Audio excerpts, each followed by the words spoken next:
Papa Dudut. Hindi lahat ay naniniwala sa milagro dahil hindi naman lahat ay naniniwalang may Diyos. Isa po ako sa mga taong ganon ang mindset noon. Mas naniniwala ako sa siyentipikong eksplanasyon kesa sa mga haka-haka na wala namang patunay. Ako po si Zara, 35 years old at isang business owner. Atheist ang tawag sa mga katulad ko. Mga taong hindi naniniwala sa may kapal o sa anumang uri ng Diyos dahil ang tingin namin sa mga ganong bagay ay pawang supernatural lamang o kababalaghan katulad ng mga multo. Lumaki kasi ako sa isang pamilya kung saan ay kayod kalabaw ang mga magulang namin. Sa sobrang busy nila sa pagtatrabaho para mabuhay lang kami magkakapatid ay hindi na nila kami nagabayan at naalagaan ng mas maayos. Dahil doon ay hindi na rin nila naipakilala sa amin ang konsepto ng relihiyon. Never pa nga akong nakapasok sa simbahan simula pagkabata ko, maliban na lamang noong naging flower girl ako noong kinasal ang tito ko. Napag-aralan din naman namin ang tungkol sa relihiyon noong nag-aaral pa ako pero nang mga panahong yon ay hindi na ako naniniwala sa mga kwentong yon. Katulad lamang sila ng mga bayani ng nakaraan na para sa akin ay hindi na importante sa buhay natin sa ngayon. Ganon akong mag-isip noon, Papa Dudut. Ngayon ay kinakahiya ko na ang bersyon kong yon dahil sarado ang pag-iisip ko noong bata-bata pa lamang ako, Papa Dudut.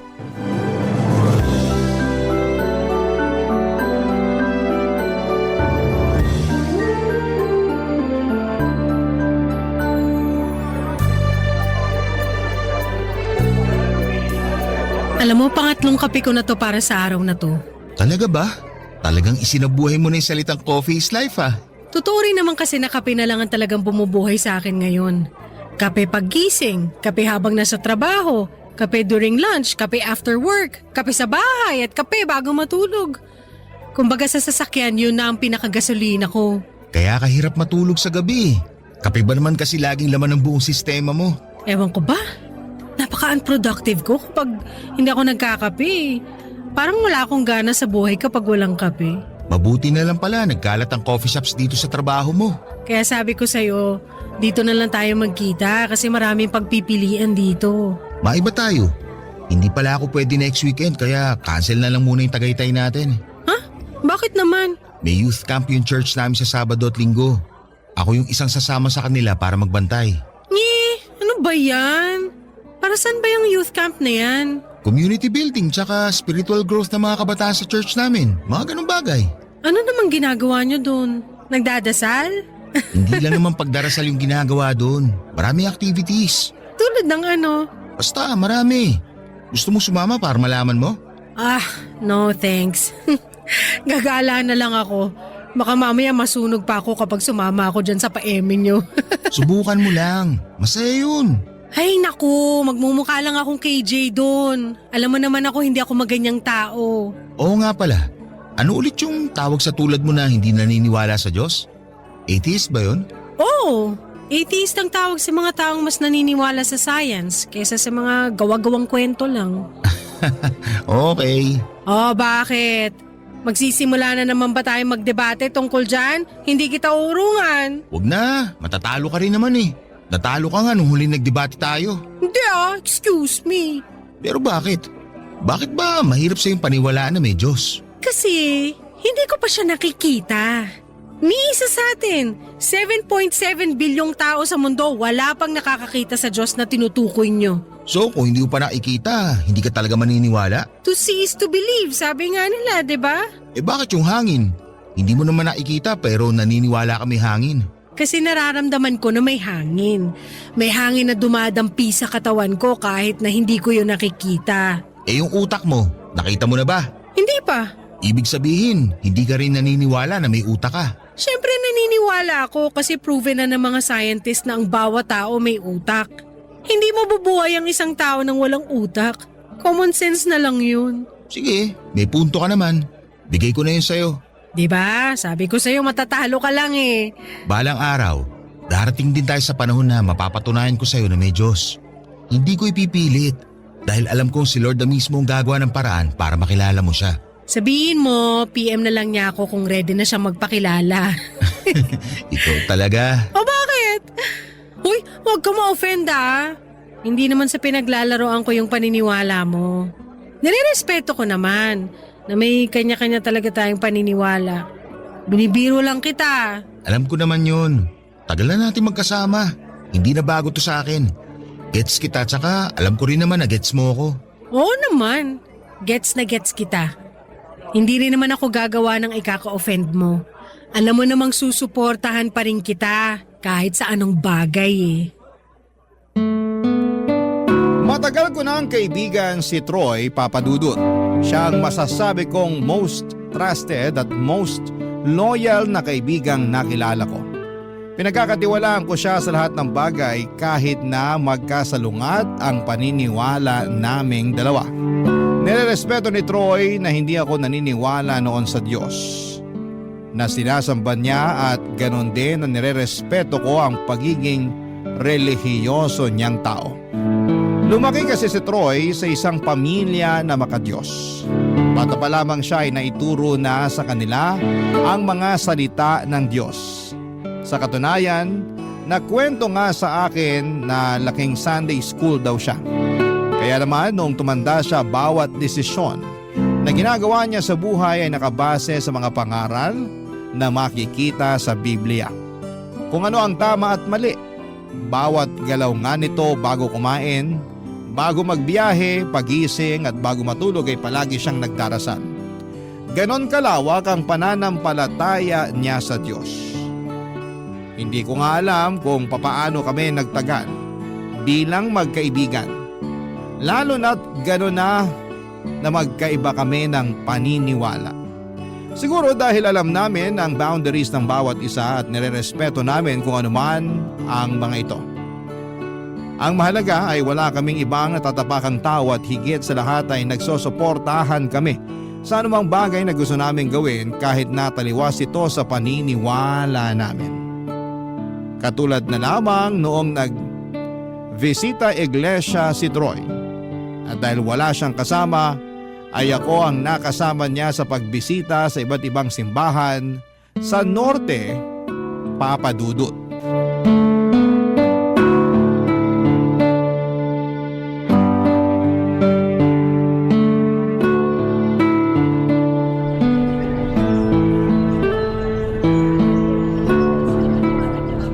Troy! Tapos na ba yung misa? Oo, tapos na. Kanina pa kita inaantay dito sa tapat ng simbahan eh. Di naman kita makontak. Sorry, late ko na nabasa. Naka-do not disturb phone ko eh. Hindi ka man lang pumasok sa simbahan. Kaya nga tayo nagbisita iglesia, para magsimba, hindi para mamasyal. Alam mo namang hindi mo ako mapapapasok sa simbahan. Baka mamaya masunog pa ako dyan. Sumama ako sa'yo para may kasama kang bumiyahe. Kasi sabi mo busy yung mga kapatid mo. Hindi naman ibig sabihin na makikisimba na rin ako sa'yo. Yung pasyal lang talaga ang habol ko. Teka, saan ka ba galing? Nag-ikot-ikot lang ako. Naganap ako ng coffee shop as usual, tapos may nakita akong maliit na tattoo shop. Dami ko nakitang bagong designs, kaya hindi ko napigilan ang sarili ko. Nagpalagay ako ng tattoo. Tattoo na naman? Ano bang plano mo sa katawan mo? Ginawa mo namang canvas yung katawan mo. Magiging walking doodle art ka na talaga niyan. O bakit? Astig naman tignan na. Tsaka maliit lang naman yung pinalagay ko. Ito, sa likod ng tenga ko. 3 butterfly. Maganda ba? Ano namang significance niya sa buhay mo? Wala. Trip ko lang. Kailangan ba laging may significance yung tattoo? Di pwedeng bet ko lang kaya ako pinatato? Pwede rin naman pero lifetime na yan eh. Di na mabubura kaya mahirap magpatato ka ng kung ano-ano. Dapat yung may meaning. Something na worth it para sirain yung balat mo. Grabe naman yung sirain yung balat. Ba't ang hilig yung i-down yung mga tattoo? FYI, yung mga ninuno natin, tad-tad din ang tattoo yung katawan nila noon. Oo nga, pero yung tattoo naman nila may kinalaman sa kultura. Basta. My body, my rules. Actually, hindi sa'yo yung katawan mo. Kanino naman? Huwag mo sabihin sa Diyos na naman. Oo, totoo naman.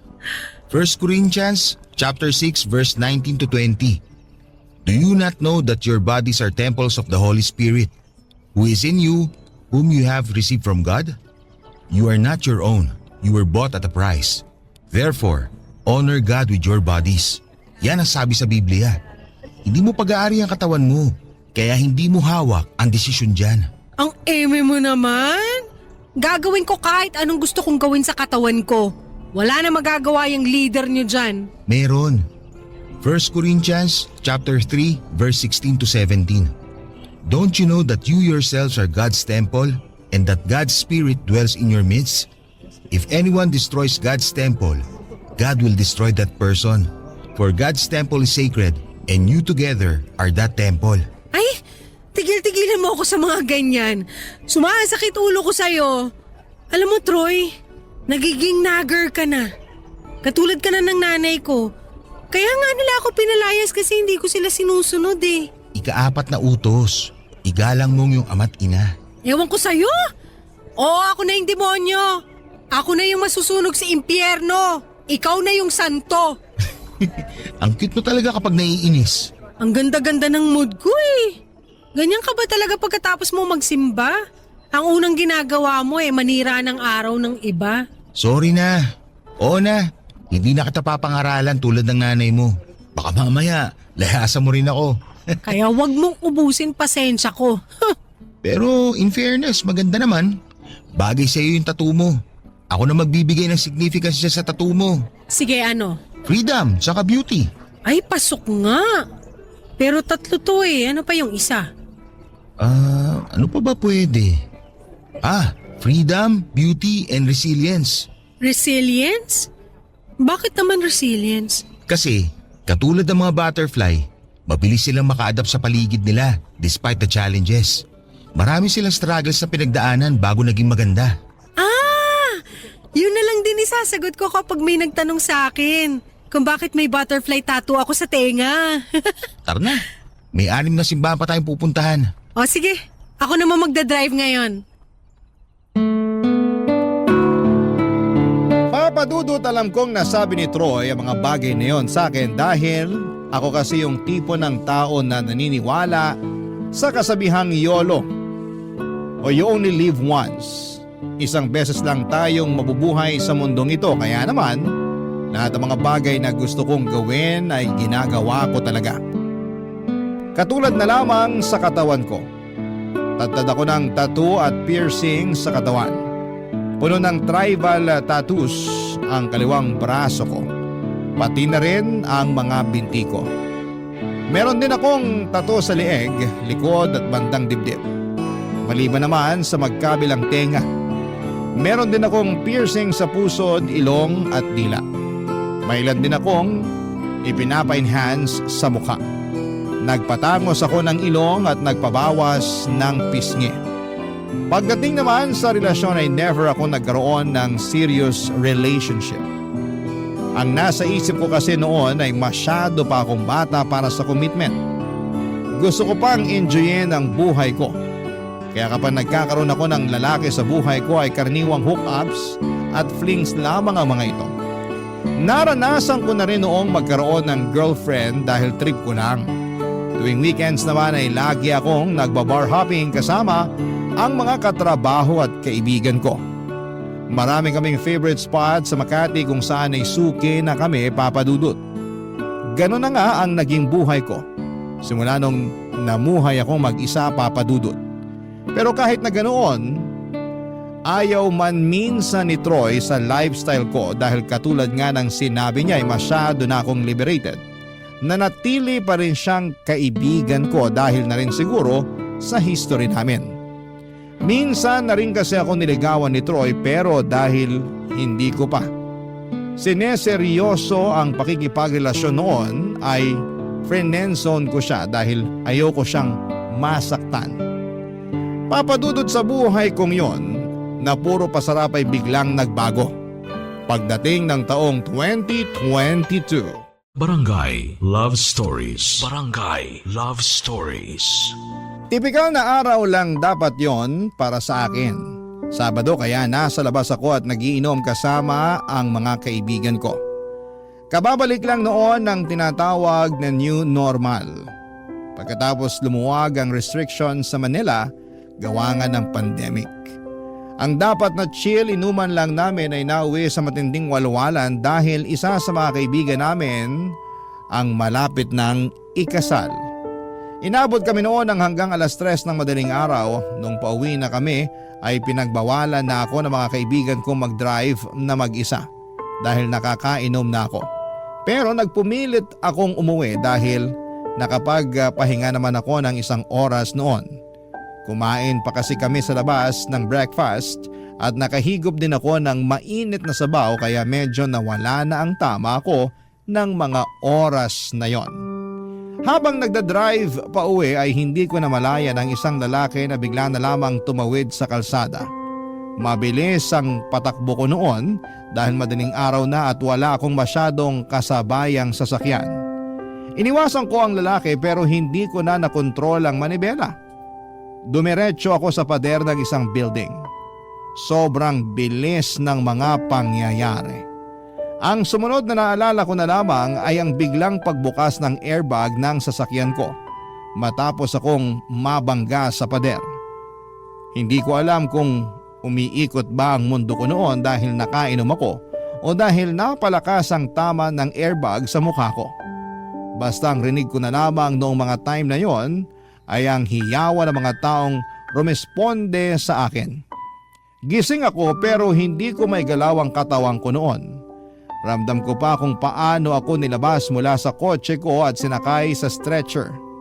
Ang sumunod na alaala ko na ay noong nasa ospital na ako, Papa Dudut.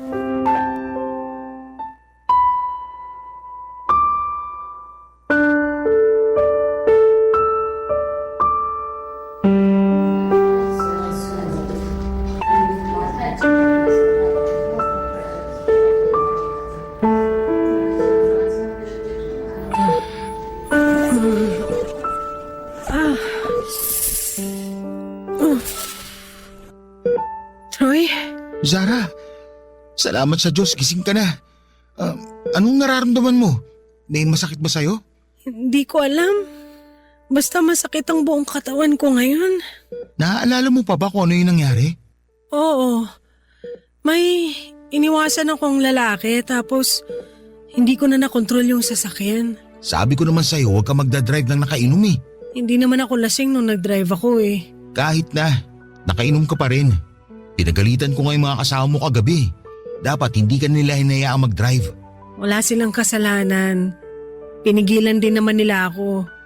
Ako lang talaga yung nagpumilit. Ang tigas din naman kasi minsan ng ulo mo eh. Nay, ikaw ba yan? Nagiging nagger ka na naman katulad ni nanay. Papagalitan talaga kita. Lalo na't buhay mo yung nalagay sa panganib. Kahit ano pang sabihin mo, papangaralan talaga kita dahil sa nangyari. Ano bang sabi ng doktor? Buo pa rin ba tong katawan ko? Wala naman ba akong injury? Wala kang injury. Walang butong na bali. Wala kang natamong sugat. Puro galos at pasalang. Milagro nga yung nangyari. Kasi kung makikita mo lang kung ano itsura ng sasakyan mo ngayon, parang niyuping lata. Totoo yata talaga yung horoscope ko na suswertehin ako ngayong taon. Ayaw mo maniwala sa Diyos tapos sa horoscope naniniwala ka. Hindi naman ako naniniwala sa mga ganon. Saktong nabasa ko lang yun sa feed ko ng bagong taon. Ay naku Zara, ewan ko sa'yo. Grabe ka, pinag-alala mo ako. Sorry, hindi ko naman ginusto yung nangyari. Alam ko pero pwede naman sana kasing maiwasan eh. Opo, hindi na po yun mauulit. Kung sana kasi sumama ka sa mga gala namin para may kasama akong umuwi. Hindi ako umiinom at huwag mong gamitin yan para gawin akong lasenggo. Ikaw talaga, napaka-bad influence mo. Joke lang. Pero masaya ako na makitang okay ka na. Sure ka na wala ka na talagang ibang nararamdaman dyan. Okay na ako. Para lang akong binugbog yun yung nararamdaman ko ngayon. Mamaya magra-rounds ulit yung doktor. Mas mabuting ikaw na mismo yung makausap niya. Hindi pa ba ako pwedeng ma-discharge? Hindi pa. May ilang test pa raw silang kailangan gawin sa'yo. Para masiguro nilang wala kang internal bleeding o kung ano man. Kailan nila gagawin yun? Ngayong araw lang din yata. Bakit? Nagmamadali ka? May lakad ka ba? Nadisgrasya ka na nga't lahat eh. Magpahinga ka na lang muna. Ayoko lang kasi magstay dito ng matagal. Hospital ang pinaka-ayokong lugar talaga. Wala kang choice. Kailangan mo muna magstay dito hanggat wala pang clearance mula sa doktor mo. Eh anong gagawin ko rito? Ay, yung phone ko pala. Nandito sa bag mo. Walang silbi phone dito, mahirap ang signal. Ay, nakasurvive nga ako sa aksidente pero mukhang mamamatay naman ako sa pagkaburyo rito. Ano, tutungangan na lang ako? Teka, may dala ako rito sa bag eh. Maliit na Bible lang. Eto, basahin mo kapag na-bored ka. Pass. Hindi ako mahilig magbasa ng fictional stories. More on self-help books ako eh. Marami kang matututunan sa librong to. Hindi ka man naniniwala pero try mo lang. Baka may matutunan ka pa tungkol sa sarili mo kapag nagbasa ka ng Biblia. Hindi na, itago mo na lang yan. Pasuyo na lang ako ng isang libro ha kapag umuwi ka para may basahin ako. Pero hindi naman siguro ako magtatagal rito, no? Ilang mga test na lang din naman yung kulang. Sana. Magdasal na lang tayo na sana wala kang mga internal problem kasi mas mahirap yun. Feeling ko naman walang ganon. More on sakit sa labas ng katawan tong nararamdaman ko eh. Wala naman ako nafe-feel sa loob. Sana nga. Pero antayin na lang din natin yung mga test mo para makasigurado tayo. Katulad nga ng nauna ko nang sinabi ay marami ang hindi naniniwala sa milagro, Papa Dudut. At isa na ako doon. Milagro ang tingin ng lahat sa nangyari sa akin noon dahil wala akong tinamong injury sa aksidente kahit na sobrang lala ng sinapit ng sasakyan ko matapos itong bumangga sa pader. Hindi nga raw makapaniwala ang mga pulis dahil kung titignan ang estado ng kotse ko ay aakalain ng lahat na hindi na makakasurvive ang driver nito. Pero himala nga raw na wala akong tinamong anumang sugat o bale sa buto. Kung para sa kanila, himala ang mga nangyari, para sa akin ay coincidence lamang ito. Ibig sabihin ay gumana ang safety features ng sasakyang ginagamit ko. Pero kahit ganos nang ang nakuha ko mula sa nangyaring aksidente ay nanatili muna ako sa ospital para sumailalim sa ilang mga test at scans para masiguradong wala akong internal bleeding o anumang fracture sa loob ng katawan ko. Sa kabutihang palad ay wala naman akong internal injury, Papa Dudut. Pero ang bad news, marami silang nakitang hindi maganda sa mga scans na walang kinalaman sa aksidente katulad na lamang ng kidney stones. Matapos ang ilang pang follow-up test at biopsies ay na-diagnose po ako na merong breast cancer. Sa pangalawang pagkakataon ay sinabihan ako na isang milagro ang nangyari. Para daw itong blessing in disguise dahil kung hindi ako na aksidente ay hindi ko pa malalaman na meron na pala akong sakit. Lalo na't ang tumor na nakita nila sa akin ay nakatago raw sa chest wall ko na hindi basta-basta na de-detect ng mammogram. Hindi ko alam kung matutuwa ako o malulungkot sa mga nalaman kong balita pero tama ang sinabi nila na maaga kong nalaman ang sakit ko kesa malaman ko ito kung kailan malala na pala ang sakit kong cancer sa katawan.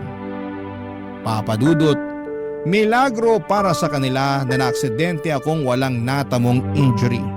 Pero nadisgrasya ako para lamang ma-diagnose na meron na pala akong breast cancer. Yon para sa akin ang milagro. Kung sino man ang may pakana nito ay tadhana, Diyos o sadyang coincidence lang ang lahat. Ang mahalaga ay maaga kong nalaman ang karamdaman kong ito, Papa Dudut.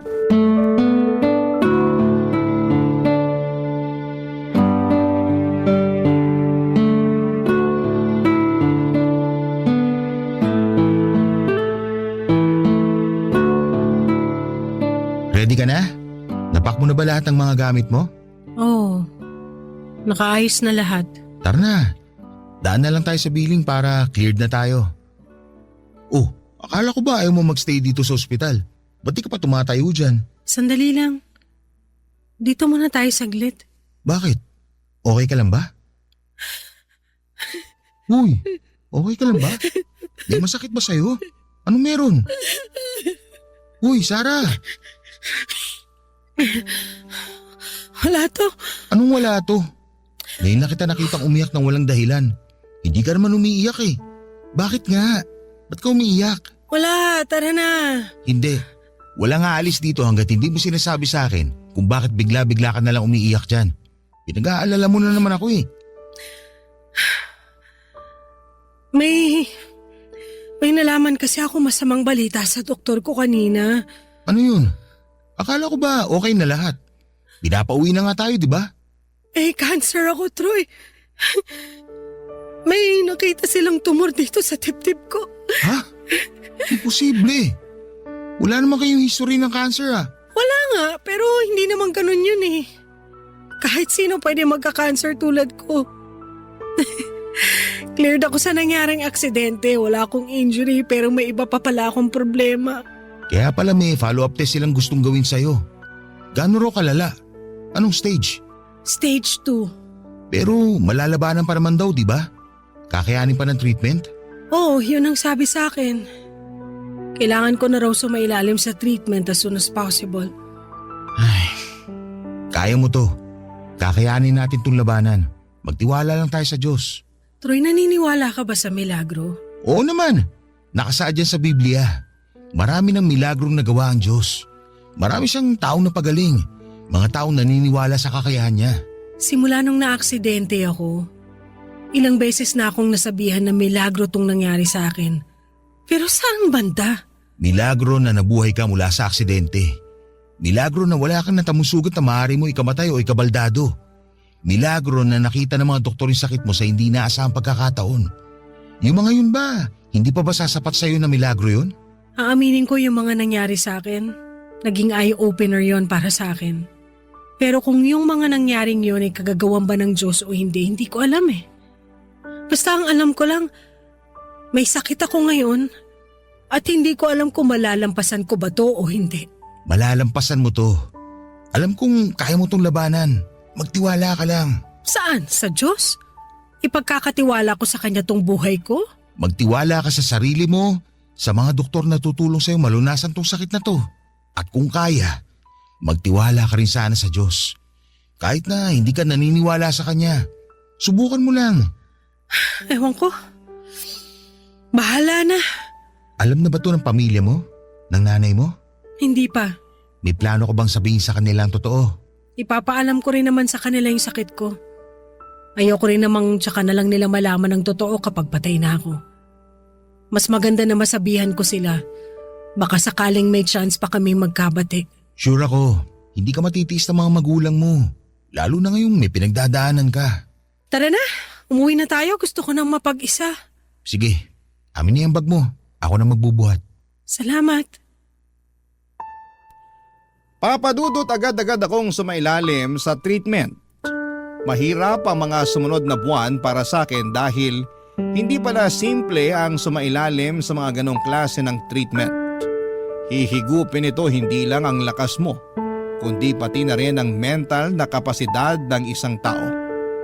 May punto nga noon na parang gusto ko na lamang mag-give up dahil parang hindi nakakayanin ng katawan ko ang pinagdadaanan kong treatment noon.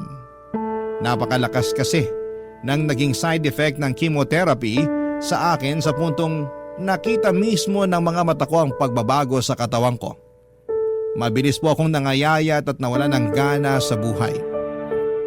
Nang mga panahong yon, unti-unti ring napalapit sa akin ang pamilya ko na itinakwil ako dahil sa pagrebelde ko.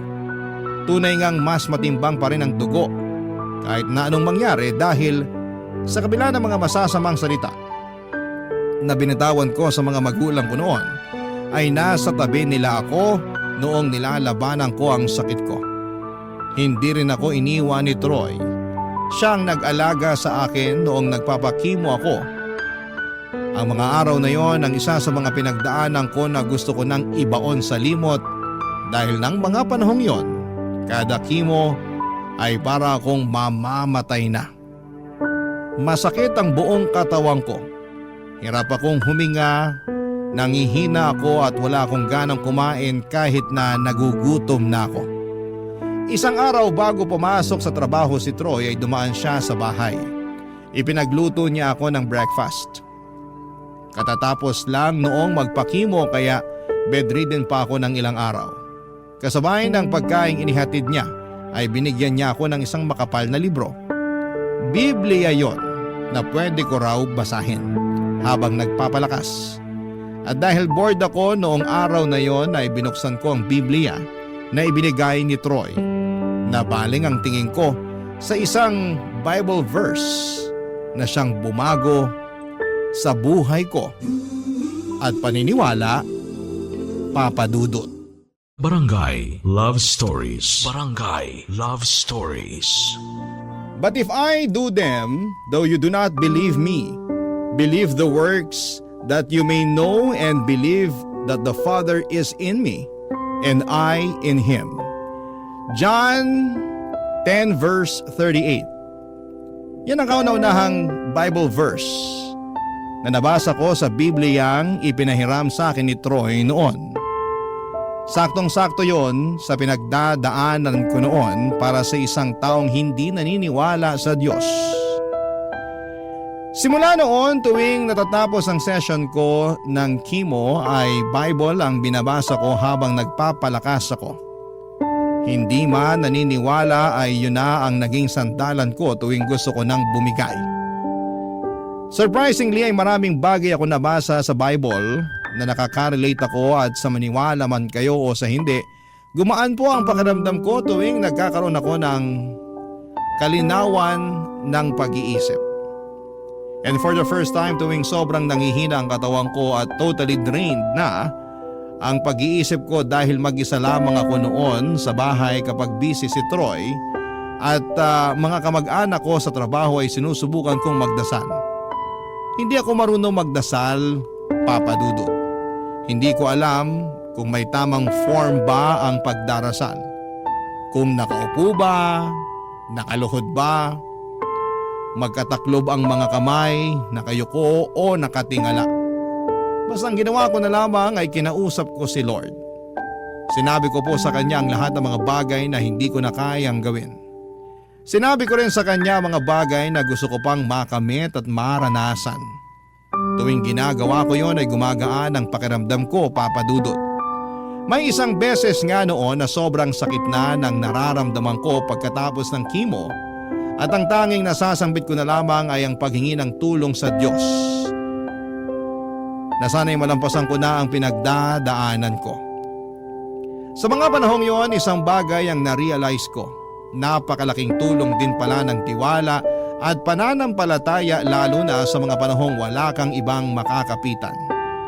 Ang realization na ito ang ibinahagi ko kay Troy noong minsang mag-overnight siya sa bahay para bantayan ako, Papa Dudut.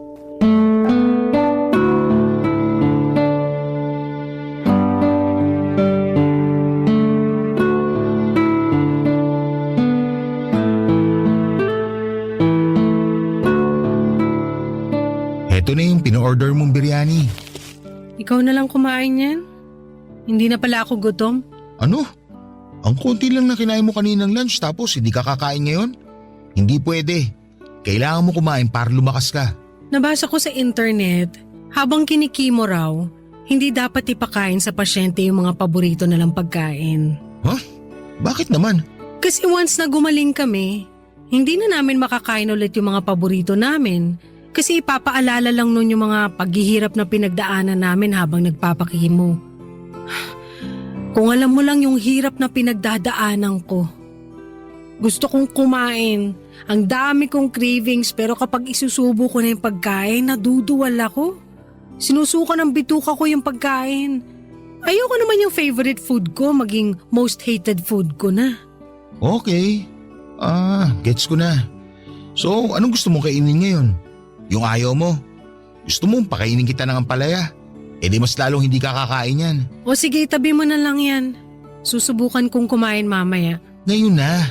Sakto, mainit pa to. Hindi nga pwede ngayon. Hindi yan tatanggapin ng katawan ko. Sige mamaya. Basta promise mo kakain ka ha. Malapit na yung operasyon mo. Kailangan mo magpalakas ng katawan. Oo na. Ano namang nararamdaman mo ngayon? Natatakot ka ba na malapit na yung operasyon mo? Siyempre oo. Ikaw ba naman yung tanggalan ng dibdib? Tsaka first time ko rin magpa-opera. Natatakot ako kasi mababawasan ako ng parte ng katawan. Hindi ko alam kung paano ko tatanggapin na hindi na ako kompleto. Ang isipin mo na lang, para to sa ikabubuti mo. Mababawasan ka man ng parte ng katawan, At least, malalabanan mo naman ang sakit mo. Di ba mas maganda yon? Oo, yun naman talaga dahilan kung bakit ako magpapa-opera eh. Pero hindi ko alam, natatakot pa rin ako eh. Alam mo kung ano magpapawala sa takot mo? Ano? Umapit ka sa Diyos. Sa mga ganitong oras, wala kang ibang makakapitan kundi siya lang. Susubukan ko. Talaga? Hindi yan yung sagot na inaasahan ko mula sa iyo ah. Akala ko magiging sarcastic ka na naman. Sa estado kong to, wala na akong karapatang maging sarcastic pa. Lahat ng tulong na kailangan ko hindi ko na talaga tatanggihan kasi hindi ko na talaga kaya. Magpakatatag ka lang. Kaya nga nagpapasalamat ako na nandyan ka eh. Thank you kasi hindi mo ko iniwan at my worst. Sobrang lugmok na ako ngayon pero nandyan ka pa rin. Inaalagaan ako, binabantayan. Thank you. Wala yun. Siyempre kaibigan kita. Alangan naman pabayaan kita kung kailan mas kailangan mo na makakasama. Hindi ako ganung tao no. Salamat din pala dun sa Bible na iniwan mo sa bedside table ko. Ang laking tulong nun sa akin tuwing mag-isa lang ako rito sa bahay. Nagbabasa ka na ng Bible? Wow! Naisip ko lang basahin kasi tama yung sinabi mo. Kapag mag-isa na lang ako at wala akong ibang matakbuhan, yung Bible na yun na naging sandigan ko nung sobrang hirap na ako. Ang totoo niyan, hindi ako nag-iwan ng Bible na yon. Ha? Eh sino? Yung nanay mo. Tulog ka noon nung dumalaw sila rito sa bahay mo. Nag-iwan lang sila ng pagkain saka yun nga. Iniwan nila yung Bible sa kwarto mo. Siya pala nag-iwan nun. Nakala ko ikaw. Alam mo, masaya ako na nagkaayos na kayo ng pamilya mo. Another miracle, di ba? Akala ko, habang buhay na kayo magkagalit ng nanay mo pero tignan mo. God moves in a mysterious way talaga. Ganun pala yun, no? Akala ko, napakahirap paniwala sa isang bagay na hindi pa naman napapatunayan pero heto ako ngayon, naniniwala na. Hindi dahil may sakit ako ngayon kundi dahil sinubukan kong maniwala. Para siyang hangin, hindi ko nakikita pero nararamdaman ko na siya ngayon. Gusto mo bang mag-invite ako ng pastor para ipag-pray ka bago yung operasyon mo? Para kahit papano, mabawasan yung takot na nararamdaman mo. Sige, pwede naman. Wala namang mawawala eh. Sige, may kakilala akong pastor na pwedeng kontakin. Salamat. Dumating ang araw bago ang operasyon ko. Sabay na dumating sina Troy kasama ang pastor na kakilala nito para ipag-pray over ako. Akala ko ay dadasalan lamang ako ng pastor na yon para magkaroon ako ng successful surgery pero sa halip na magdasal agad ay nakipagkwentuhan muna siya sa akin. Kinilala niya ako at ipinakilala niya rin sa akin ang sarili niya. Parang small talk lamang ang nangyari na nauwi sa malalim na usapan. Maya-maya ay hindi ko napansin na nagsimula na palang mag-preach si pastor. Ang nagustuhan ko sa kanya ay parang nagkukwento lamang siya. Hindi siya nangangaral. Ang ginawa lamang niya ay magbahagi ng mga kwento kung saan ay naire-relate nito ang mga salita ng Diyos.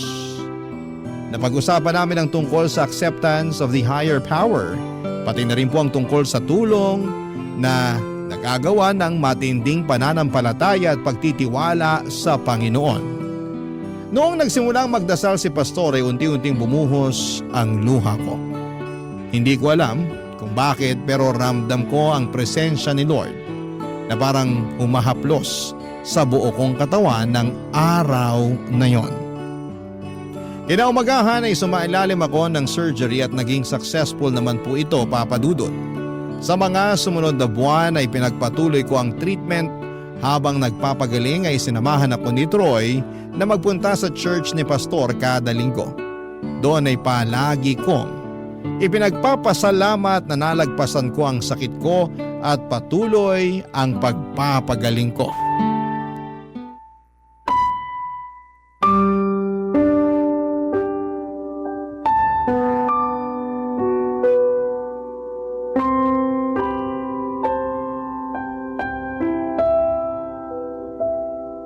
Medyo napahaba ang sermon ni pastor kanina.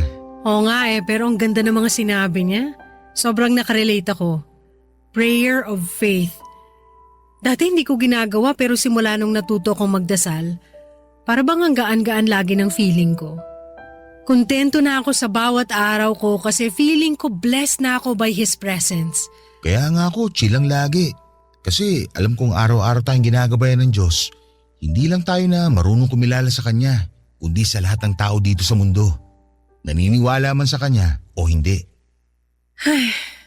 Kung mamimik ko lang siguro yung old Zara na hindi naniniwala sa Diyos, ako mismo ang magpapatotoo sa Kanya kung gaano kahalaga ang pananampalataya, lalo na sa mga oras ng paghihirap.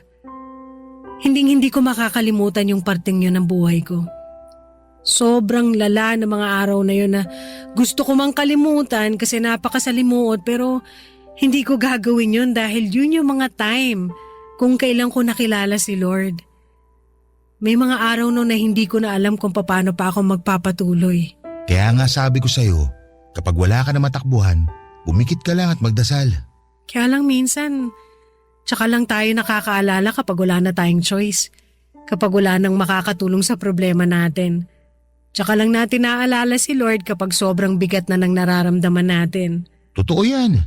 Minsan nakakalimutan natin yung pananampalataya natin kapag hindi pa natin nararamdaman na may mabigat tayong pasanin.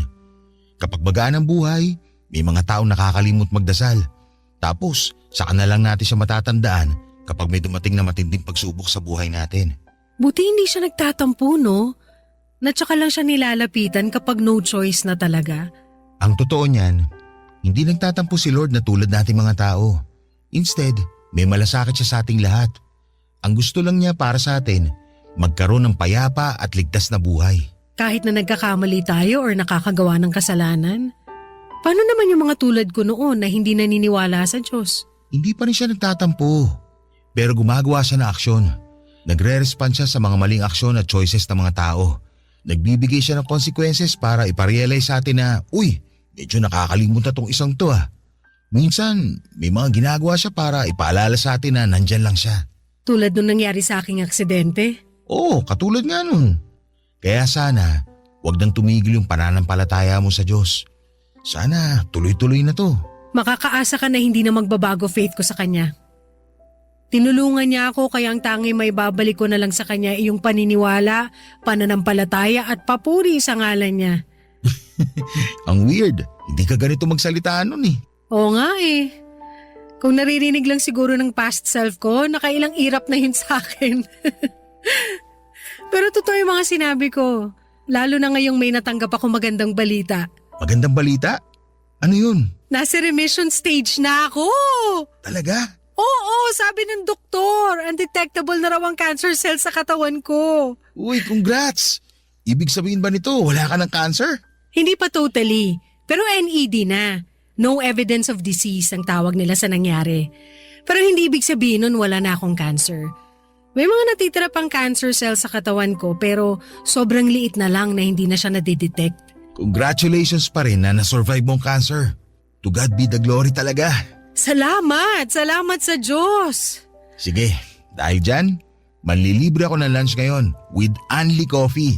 Okay na ako sa lunch. Nagkape na ako kaninang umaga eh. Uy, totoo ba to? Ngayon ka lang nagpasakape ah. Binabawasan ko na rin yan. Too much of something is bad for your health nga, di ba? Tsaka papunta na tayo sa gluttony niyan eh kapag napasobra sa mga pagkain. Siyang tunay. Ano, tara na? O sige, let's go! Papadudot, marami na po ang mga nagbago simula nang nangyari yon sa akin. Masasabi kong healthy na ulit ako at hindi lang physically kundi spiritually. Natuto na akong alagaan ang sarili ko hindi dahil takot akong mangyari ulit ang nangyari noon, kundi dahil inirerespeto ko na ang katawan ko at buhay na pinahiram sa akin. Hindi na ako katulad ng dati na palainom at kung kani-kanino nakikipagrelasyon. Natutunan ko ng igalang at mahalin ang sarili ko. Ang aksidente na nangyari sa akin noong 2022 ang nagsilbing eye-opener ko sa katotohanan na hindi natin hawak ang buhay natin. Iyon ang naging patunay sa akin na may mga milagro ngang nangyayari sa mundong ito at hindi ito coincidence lamang. Sa ngayon, papadudot ay masasabi kong masaya na ako sa buhay ko, mas masaya kesa noon dahil nakamit ko na ang contentment na matagal ko nang inaasam. Nakatulong din ang pagkakaroon ko ng matatag na kasama sa buhay, walang iba kung hindi si Troy, na kung nooy best friend ko lamang siya, ngayon ay boyfriend ko na po siya. Sinagot ko siya matapos niya akong ligawan ulit. This time ay ready na ako for commitment at ready na akong mahalin ng taong matagal nang nagmamahal sa akin. Hindi man ako kasing relihiyoso ni Troy pero ngayon ay naniniwala na ako sa buong may kapal. Merong Diyos na gumagabay at nag-aalaga sa atin. Hindi man ito mapapatunayan ng mga siyentipiko pero mapapatunayan ito ng mga taong katulad ko na dumaan din sa mga milagro ng Diyos. Ito po ang aking kwento. Ang inyong forever kapuso at kabarangay, Zara. Dear Papa Dudut, magandang araw po sa inyo at sa mga kabarangay nating panatiko ng Barangay Love Stories. Itago niyo na lamang po ako sa pangalang Noriela. 30 years old, taga Bulacan at nagtatrabaho bilang VA o Virtual Assistant. Nadiskubre ko ang programa ninyo nang minsan kong napanood sa social media ang isa sa mga trending video ni Papa Dudut. Simula noon ay na-curious na akong pakinggan ang programa ninyo at masasabi ko na nagustuhan ko talaga ito. At simula noon ay wala na akong pinalampas na episode maparadyo man o sa online. Pero katulad ng mga letter sender ninyo sa Barangay Love Stories ay sumulat din ako sa inyong istasyon upang ihingi ang payo sa sitwasyon na pinagdaraanan namin ng boyfriend at kinakasama kong si Gio. Kaunting background muna sa amin ha. Nagkakilala kami taong 2022 at nag-live-in pagkalipas ng 5 buwan naming magkarelasyon. Sa loob ng mga panahong yun hanggang nitong January 2025 ay masasabi kong masaya naman kami at kontento. Wala pa kaming anak na pareho naming ginusto kasi sinusulit pa namin ang buhay na kami pa lamang dalawa ang magkasama, Papa Dudut.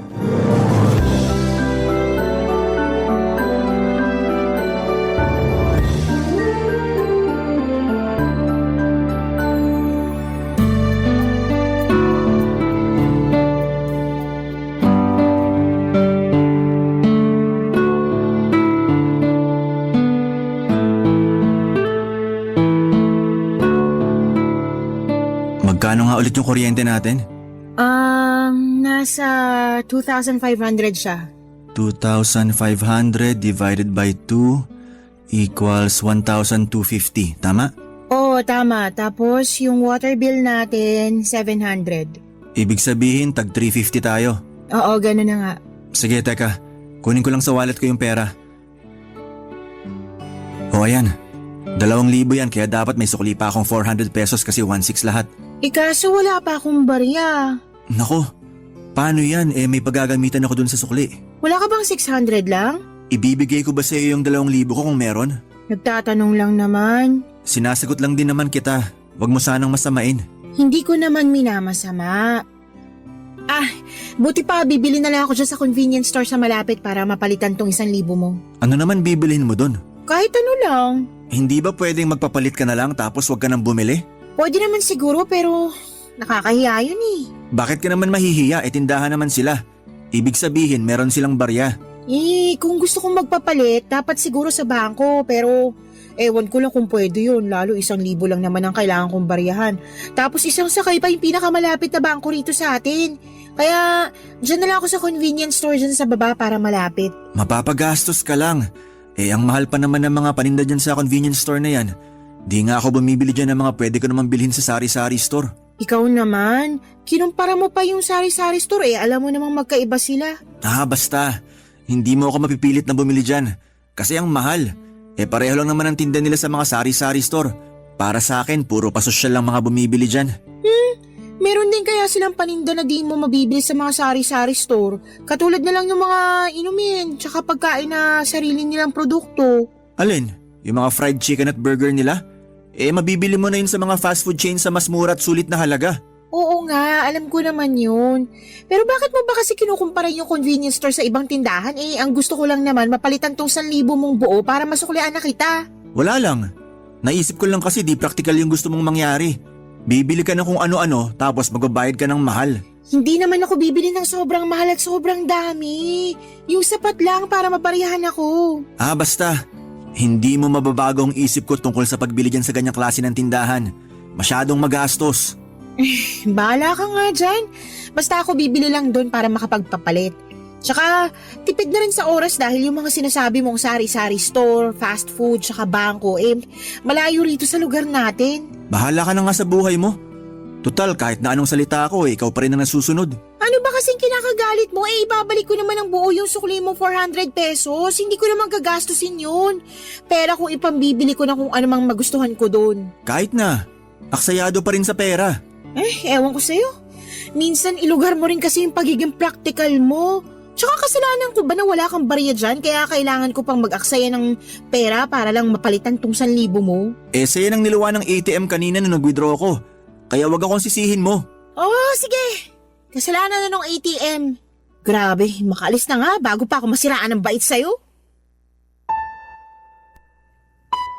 Papadudot, bago kami nag-live-in ni Gio ay nag-usap kami tungkol sa mga bayarin at pagkain namin.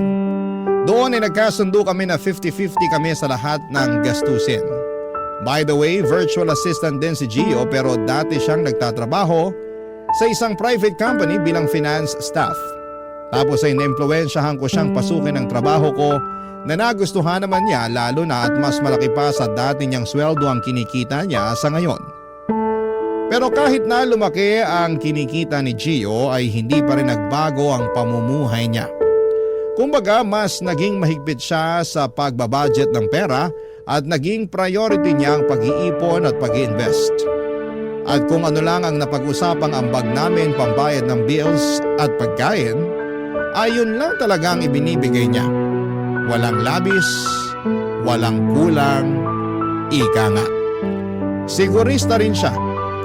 Minsan ay gumagamit pa siya ng calculator sa cellphone niya para lamang makompute ng tama ang ambag at sukli niya. Hindi siya pwedeng lamangan, sa kabilang banda ay kabaliktaran naman niya ako. Hindi ako magastos pero meron akong pamilya na sinusuportahan at 2 kapatid na pinag-aaral sa kolehiyo. Kaya naman masasabi ko na kaunti lang ang ipon ko kumpara sa kinakasama ko, Papa Dudut.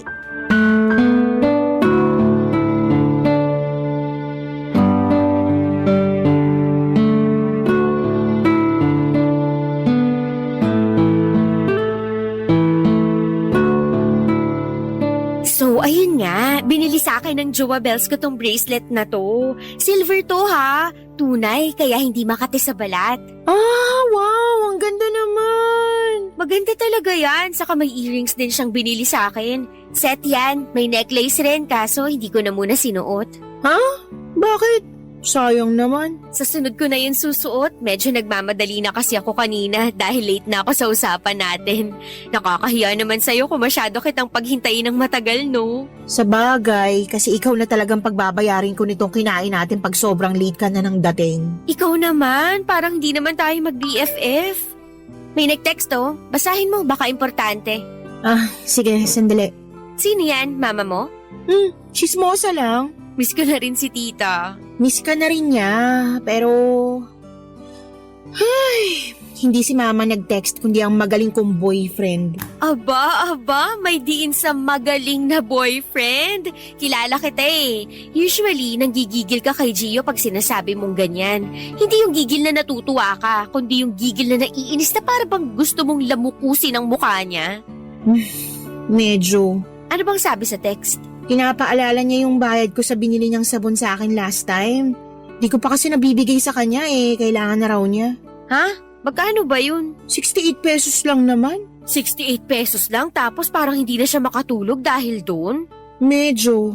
Kaya nga naiinis ako kasi kailangan pa akong i-text para lang doon. Nung nakaraan nagtalo kami. Kasi sinabihan niya akong magastos. Kasi gusto kong bumili sa convenience store para lang mabarayahan yung 1,000 niya. May sukli kasi siyang 400 pesos. Dahil saktong 2,000 papel yung binigay niyang paambag sa kuryente tsaka tubig namin. Atat na atat kunin yung sukli kasi may paggagamitan daw siya. Nagkataon pa namang may period ako noon. Ay, sister, kahit na wala akong period, pero kung ako nasa posisyon mo, maiinis din talaga. Baka nga siya papaghanapin ko ng papalit para sakto yung maibayad niya. Ay nako, alam mo, may pagkaano rin yung boyfriend mo eh. Ano? Basta, hindi ko mapangalanan, pero pansin ko talaga na sobrang kuripot niya. Like, OMG, kagaya niyang 68 pesos na sabon. Akala mo hindi kanya girlfriend kung umasta eh. Pwede namang hindi niya na yung singilin sa'yo.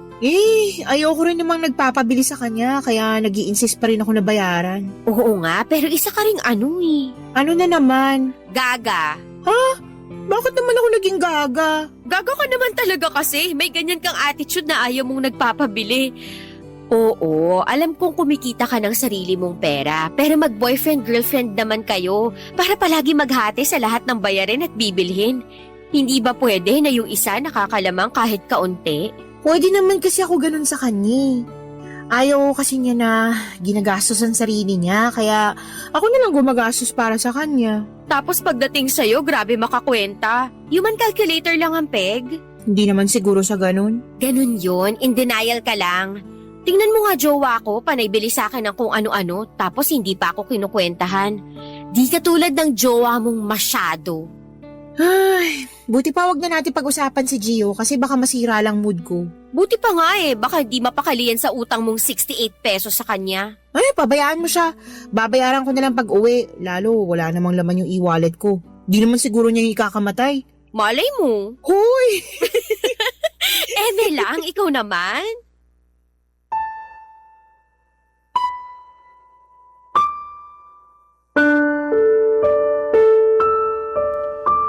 Papa Dudut High School best friend kami ni Sandy at siya lang talaga ang kaibigan ko na masasabi kong nakakausap ko pa rin hanggang ngayon. Nasa isang lugar lang din naman kami at madalas pang magkumustahan sa chat. Marami naman kami sa circle of friends namin noong high school pero ilan sa mga kabarkada namin ay busy na sa sarili nilang buhay. Pero kapag may pagkakataon ay nagkikita naman kami to catch up. Tungkol naman doon sa sinabi ni Sandy na kuripot daw si Gio, sa totoo lang ay hindi yon ang unang beses na tinawag niyang ganon ang kinakasama ko. Nung una ko ngang narinig yon na lumabas sa bibig niya ay kulang na lamang ay magpanting ang mga tenga ko. Siyempre ayaw ko nang sinasabihan ng negatibo si Gio dahil boyfriend ko yung tao. Pero dahil kilala ko ring prangka si Sandy at naniniwala akong wala naman siyang masamang intensyon. Kaya niya nasabi yon ay napag-isip-isip ko nga na baka in denial lang talaga ako. At meron ngang katangian si Gio na nakita ni Sandy na hindi ko pa nare-realize ng mga panahong yon. Papa Dudut. Barangay Love Stories. Barangay Love Stories. Papa Dudut, noong nagkakilala kami ni Gio ay masasabi ko na siya talaga ang pinakasimpleng tao sa lahat ng pinakasimple sa buong mundo. Alam ko na medyo OA naman yon pero siya kasi yung tao na kung hindi pa talaga nasisira ang gamit niya ay hindi pa rin bibili ng bago. Nangihinayang daw kasi siya lalo at pwede naman niyang tiyagain at pakinabangan pa. Naalala ko nga noon na sobrang pudpod na talaga ng tsinelas niya. Yung bang tipong natutusok na ang mga paa nito sa bato kapag suot yun. Pero dahil hindi pa naman pigtas at butas ay ayaw niya talagang i-let go. May isa pang insidente na lumang-luma na ang wallet niya at butas-butas na rin yon. Pero dahil pamana raw sa kanya yon ang tatay niya ay ayaw niyang palitan. Kaya lang nang dahil sa wallet na yon ay nawala ang isa niyang mahalagang ID dahil nahulog na lang nang hindi niya namamalayan noong minsang kinuha niya ang nasabing wallet sa kanyang bulsa. Kaya nga para mapalitan na niya yon ay binilhan ko na lamang siya ng bagong wallet. Pero imbes na magpasalamat sa akin ay naggalit pa siya dahil gumastos pa raw ako ng pera. Dapat tinabi at inipon ko na lang daw ang pinambili noon, Papa Dudut.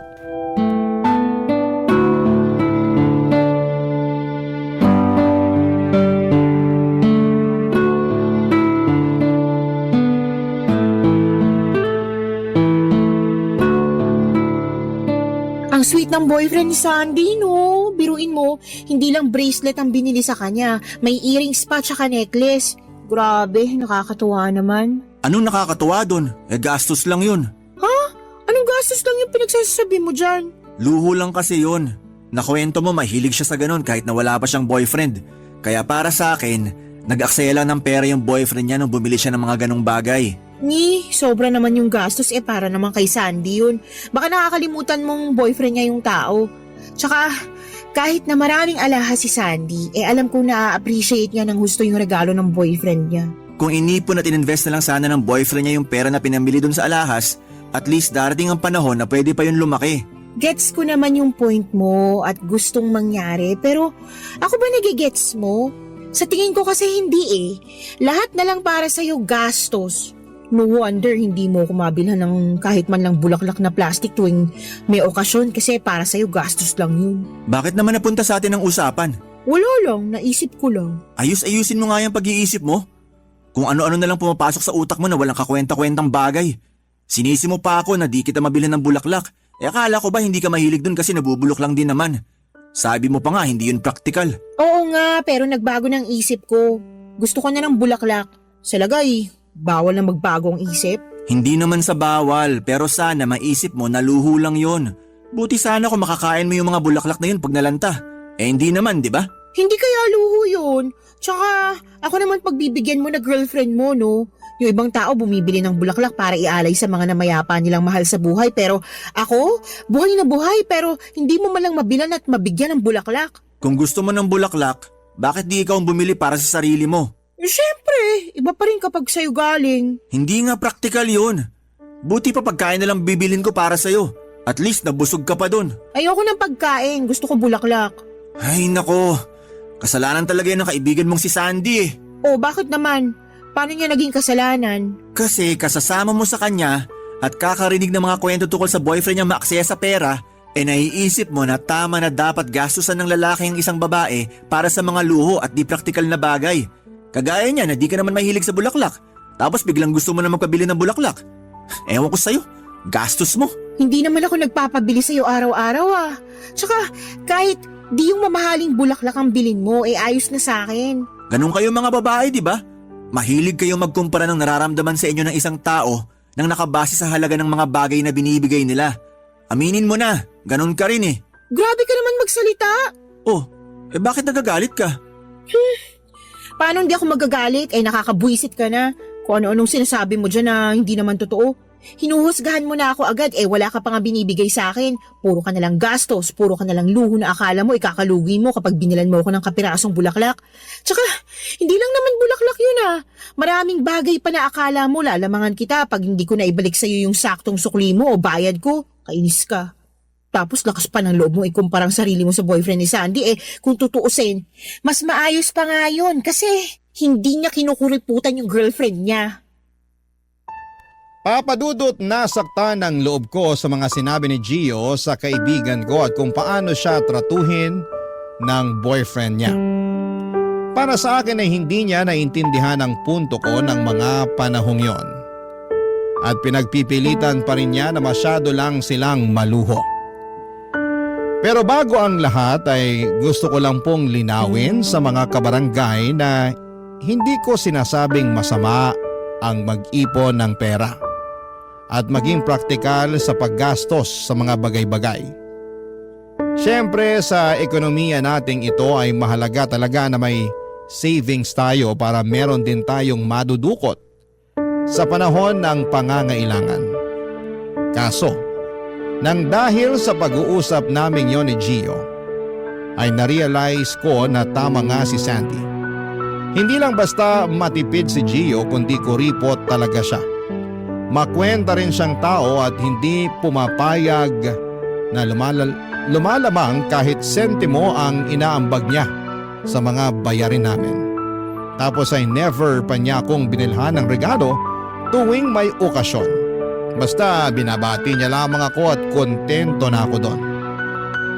Ang mali ko lang rito akala ko ay hindi na ako maghahangad na tratuhin niya ng mas maayos.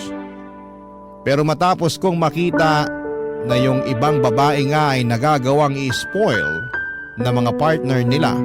Pagdating sa mga material na bagay, ay doon ako napatanong sa sarili ko kung deserve ko ba ang turing sa akin ng kinakasama ko. Buti na lamang at nandyan si Sandy na handang makinig sa mga hinaing ko sa buhay, Papa Dudut.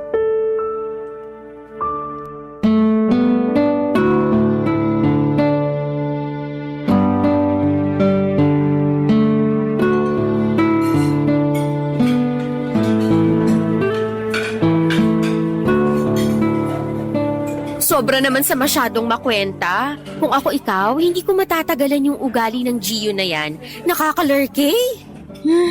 Kahit naman ganun si Gio ay mahal ko pa rin naman siya. Mahal mo nga. Pero ikaw ba, mahal ka niya? Ano ibig mo sabihin? Na hindi niya na ako mahal, ganun? Oo, kasi yung pagmamahal niya sa'yo may kondisyon. Kumbaga, mahal ka lang niya kasi nakakapag-ambag ka ng tama. Pero kapag kinulang na, nababawasan na rin yung pagmamahal niya sa'yo. Hindi naman siguro sa ganun. Para sa akin, ganun na rin yun. Red flag yun, sister. Kasi naniniwala ako sa kasabihan na kung mahal ka talaga ng isang lalaki, hindi ka niya nahahayaang gumastos at palagi ka niya i-spoil sa kahit na anong bagay na gusto mo. Pero kakaiba yata utak niyang boyfriend mo eh. Parang never pa kitang naringgan na binilhan ka niya ng kahit na ano. Oo, kasi wala naman talaga siyang binibigay sa akin eh. As in? Kahit na tuwing sasapit ang birthday mo? Oo, binabati niya lang ako tapos ayos na sa akin yun. Gaga ka ngang tunay. Bakit na naman? Kasi ayos lang sa'yo na ginaganyan ka. Buti sana kung hindi mo siya boyfriend na okay lang na batiin ka lang niya tuwing birthday mo. Kaso magjowa nga kayo. Ikaw nga grabe mag-effort pag birthday niya eh. Noon yun, nung hindi pa kami nag-away ng malala kasi masyado raw akong magastos tuwing birthday niya eh. Isang araw lang naman yun at lilipas din daw. Ay, ewan ko sa kanya. Masyado siyang eme. Hindi ko maintindihan takbo ng utak. Papaalala ko lang sa'yo ha na magkaibang matipid at praktikal sa kuripot at maramot. Tingin ko, hindi na lang kuripot yung boyfriend mo. Maramot din yan. Kaya nga nalulungkot ako kasi parang kasalanan ko rin naman. Tama ka nga siguro nag-aaga ako kasi nakontento ako sa trato niya sa akin noon. Akala ko kasi ayos lang dahil hindi naman ako naghahangad ng ibang bagay. Ano ka ba? Kasama sa pangangailangan natin bilang human being, yung mga material na bagay na binibigay sa atin para maramdaman natin na mahal at mahalaga tayo ng isang tao. Okay lang kahit hindi mamahalin basta meron, lalo na tuwing may espesyal na okasyon. Pero yung boyfriend mo, wala eh. Kung tutuusin, kaya ka naman niyang gastusan. Kaso hindi lang niya ginagawa kasi maramot siya.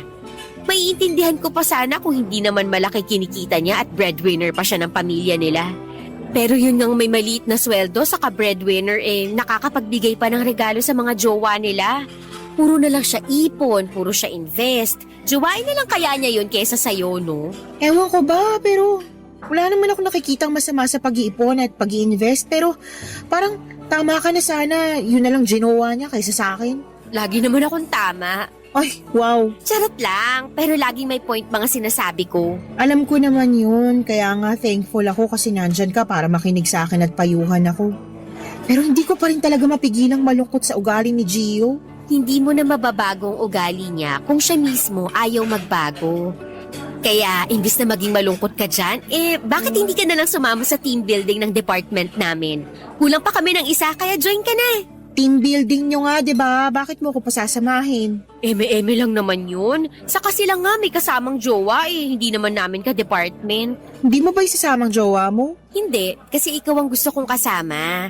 Para naman kahit paano makapag-relax ka. Kawawa ka naman, parang pasan mong mundo. Wow, salamat sa awa mo ah. Papadudot sa loob ng ilang taon naming magkasintahan ni Gio ay mabibilang sa mga daliri ko sa kamay kung ilang beses pa lamang kaming nag-out of town. Parang isa o dalawa pa lamang yata kasi para sa kanya ay gastos lamang daw yon. By the way, sa mga out of town naming yon ay ako ang gumagastos para sa aming dalawa. Mapilit ko lamang siya na lumabas kami.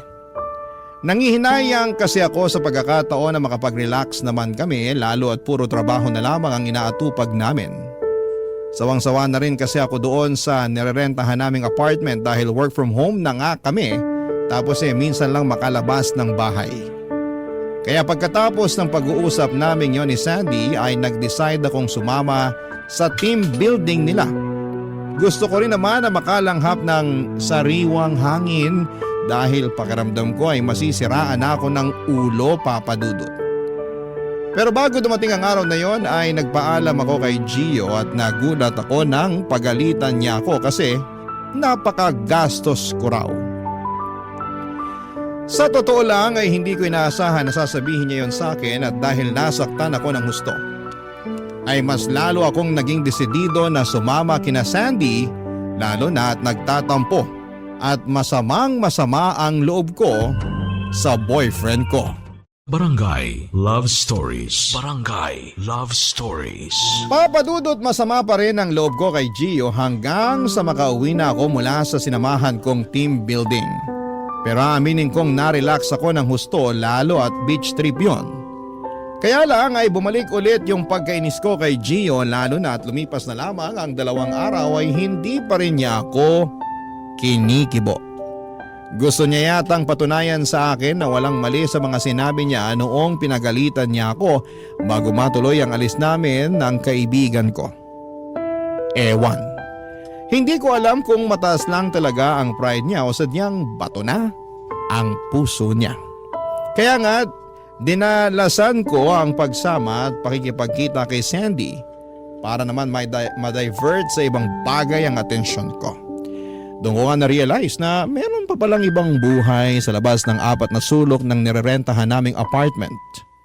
Siyempre hindi naman ako naging pabaya sa finances ko. Pero tuwing sweldo ay pinaglalaanan ko ng pera at panahon ng pagkakaroon ng social life at iba pang mga gawain sa buhay. Saka hindi lang naman puro gala ang inaatupag namin ni Sandy, Papa Dudut. May pagkakataon na sinasamahan ko siyang umattend ng mga seminar tungkol sa flower arrangement, pottery at pagbibake ng cake na masasabi ko na na-enjoy ko ng husto. Malaking bagay sa akin na may ibang ginagawa dahil nagiging mabuti ang mental health ko. Kaya lang nung February lang ay nawalan ako ng client. Yun pa naman yung pinaka matagal na pagkakataon, tapos makalipas lang ang 1 linggo ay nawala ulit ang isa ko pang kliyente. Bagay na naging dahilan kung bakit ako nalungkot. Sinubukan ko namang maghanap ng panibagong kliyente pero malapit ng mag-March ay wala pa rin akong nahahanap, Papa Dudut.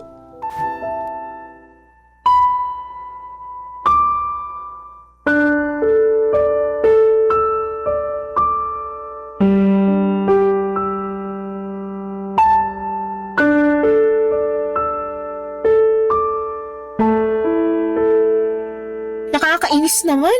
Hanggang ngayon wala pa rin ako nakukuha ang kliyente. Paano na to? Tiyagain mo lang, makakakuha ka rin. Sinatsaga ko naman pero nakaka-frustrate pa rin eh. Tapos nagsabay-sabay pa yung mga gastusin. Maiba tayo. Ano yun? Speaking of mga gastusin, sa darating na mga bill natin sa March may mayaambag ka ba? Ha? Ang sabi ko, kung may mayaambag ka. Kasi alam mo naman na hati tayo sa mga bayarin natin sa bill, di ba? Pati na rin sa grocery na malapit na ring maubos. Oo nga, kaya lang baka hindi mo na ako makapagbigay. Bakit naman? Kasi said na ako. Wala pa akong trabaho ngayon tapos alam mo namang gumastos din ako ng malaki dun sa operasyon ng tatay ko. Kaya nga nasabi ko na nagsabay-sabay pa yung mga gastusin ko sa pagkawalan ko ng trabaho. Paano yan? Alangan ako lang sumagot ng parte mo sa ambagan natin. E di parang ang unfair naman nun sa akin. Anong unfair? Girlfriend mo naman ako. Magiging unfair lang yun kung magka-roommate lang tayo. O ngayon ginagamit mo pa yung relasyon natin. Hindi ko ginagamit ang relasyon natin pero wala ka na ba talagang konsiderasyon? Kasi kung meron mauuna mong maisip na tulungan muna ako, na alalayan muna ako lalo na ngayong gipit pa ako sa pera. Kaya ka lang naman gipit sa pera kasi masyado kang magastos. Anong sinabi mo? Ang sabi ko masyado kang magastos kaya ka gipit.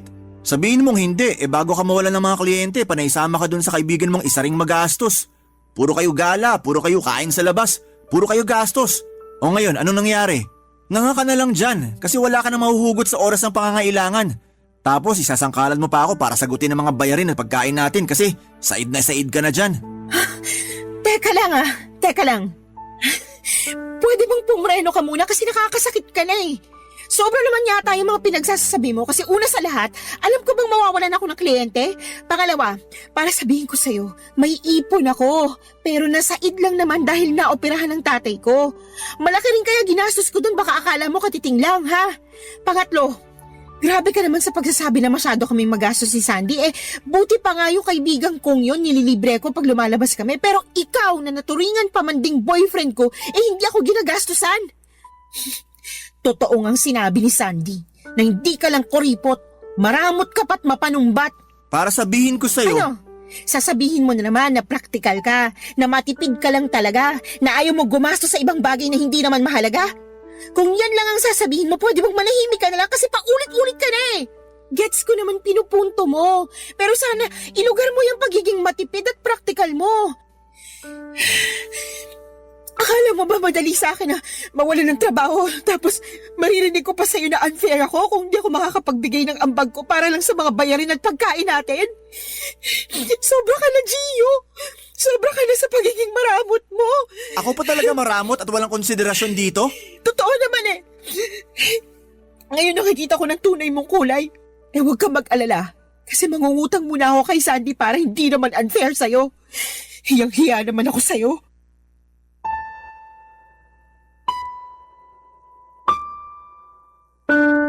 Papadudot, nagbanting na ang pandinig ko sa mga sinabi sa akin ni Gio at nagpatong-patong na po ang lahat ng sama ng loob ko sa kanya.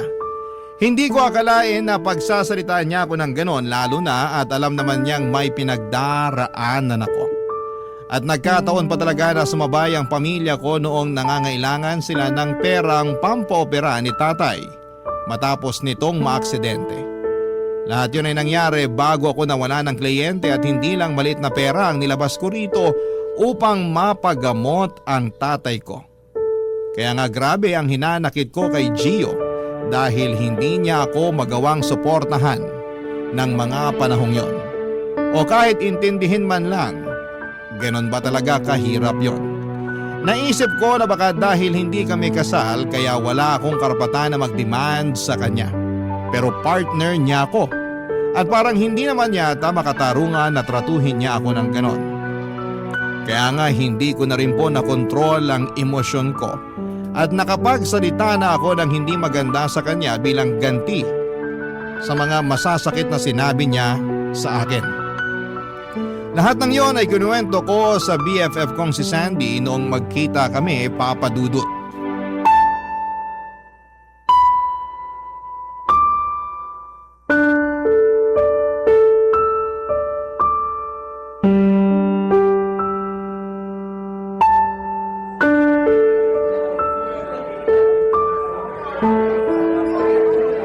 Grabe, nakaka-stress talaga yung jowa bells mo. Wala na sa hulog ang mga sinasabi. Oo nga eh. Imbis na suportahan ako, pinamukha pa sa akin na magastos daw ako kaya wala akong may ambag sa bills at pagkain namin. Sino ba kasi may sabi na 50-50 kayo dapat sa mga bayarin at pagkain? Siya! Pumayag na lang ako kasi may trabaho rin naman ako noon. Baliw pala siya eh. Parang hindi jowa trato niya sa'yo, parang roommate lang. Kasi kahit sinong matinong lalaki, hindi papayag na gumastos ng mas malaki sa pwede niyang i-provide ang girlfriend niya.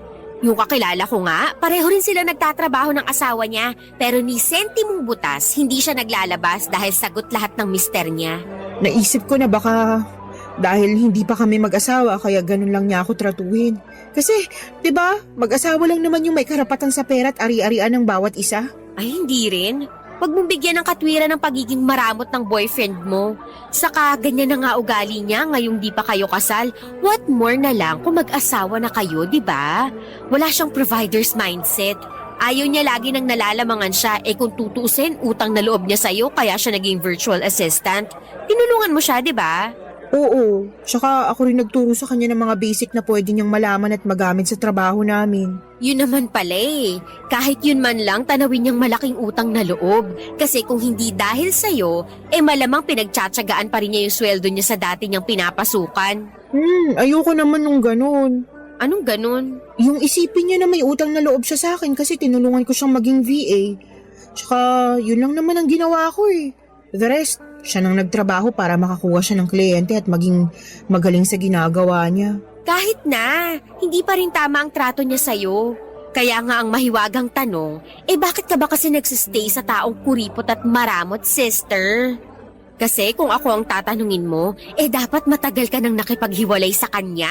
Wala kang future sa ganyang klase ng tao, sa true lang. Paano ko gagawin yun? Mahal ko nga siya. Mas mahalin mo ang sarili mo dahil hindi ka mabubuhay sa pagmamahal mo na yan para sa kanya.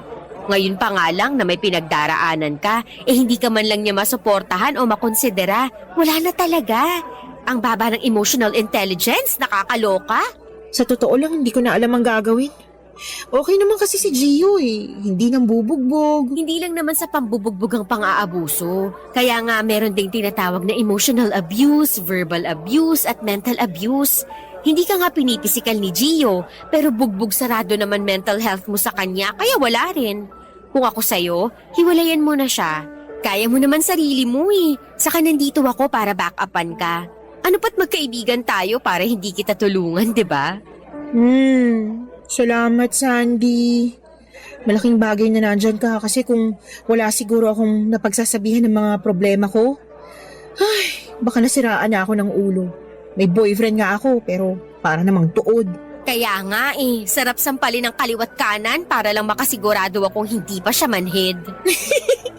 Grabe, ang bayolente mo naman. Sa true lang, pero gagawin ko talaga yon. Tandaan mo na hindi mo deserve na tratuhin ng ganyan ng taong mahal mo kasi para na rin yung sinabi ng harap-harapan sa'yo na hindi kanya priority at wala ka talagang halaga sa kanya.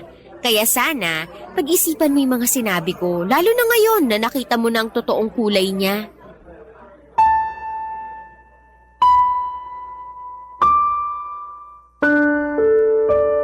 Papadudot malaking bagay sa akin ang payo at pakikinig ni Sandy upang hindi ko maramdaman na mag-isa lamang ako sa pagharap ko sa mga pagsubok sa buhay. At yung bagay na hindi nagawa sa akin ni Gio. Pagka-uwi ko noon sa apartment namin ay nag-sorry siya sa akin at sinabi niyang siya na raw ang sasagot sa mga paparating naming bayarin sa March. Pero alam ko at ramdam ko na napipilitan lamang siya. Kaya naman hindi ko mapigilang malungkot dahil mukhang wala na talagang pag-asa na magbago siya. Alam ko naman na makakabangon ako at mababawi ko ang perang nawala sa akin dahil masipag at masikap naman akong tao. Pero hindi ko lubos akalain na nang dahil sa pangyayaring ito ay nakita ko na ang tunay na kulay ng boyfriend ko. At kaya ako nalulungkot ng husto dahil siya pa naman ang lalaking gusto kong makasama hanggang sa pagtanda namin. Kaso parang alanganin ako.